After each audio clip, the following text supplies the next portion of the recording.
Matter. Hello and welcome to Dads Matter, Understanding Dads, supporting fathers in Norfolk and beyond. Today we're going to talk about anger. Let's think about what makes us angry. Road rage, for example. Imagine, if you will, you're driving along, minding your own business, and someone pulls out in front of you. You politely bid and point out to them that they've made a mistake. And they make a rude gesture, implying that it was you who made the error. Silly me.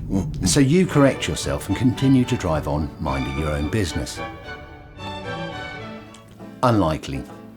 We all get angry. It's a natural emotion like any other. It's human and it's designed to protect us.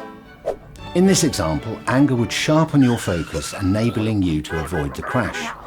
As anger instantly releases cortisol, making your heart beat faster, sending extra blood to your muscles and brain, and getting you out of trouble. So it can be useful, but like other emotions, if it becomes all-consuming, it can be less useful. Anger is an onion, by which I mean anger is layered like an onion. When you are angry, that's what people see, the anger. But if we peel back the skin, the layers, we see different things. We find an unmet need. The other driver did not take your need to be safe into account. The next layer is hurt. If someone doesn't meet your need to be safe, then that's disrespectful, which can be hurtful. And the last layer is fear. They could have killed you.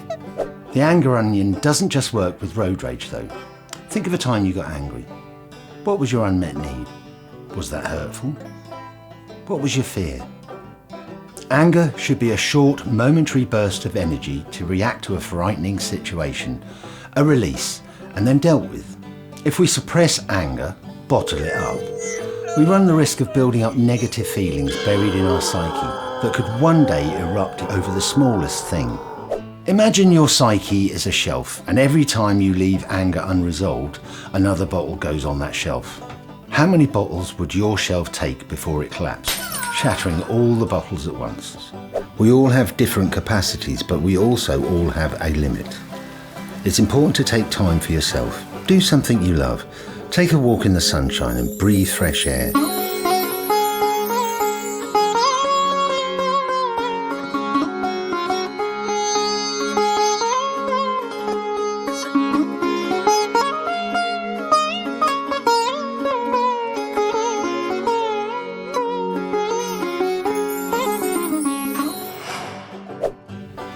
I think if we understand where anger comes from, it makes it easier to address the thing that's making you angry in a thoughtful way.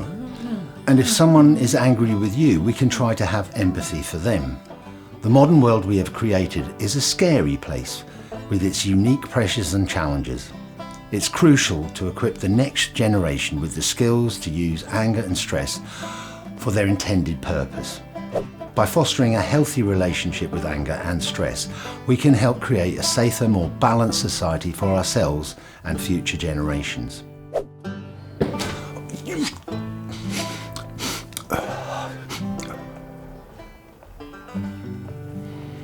Thanks for listening.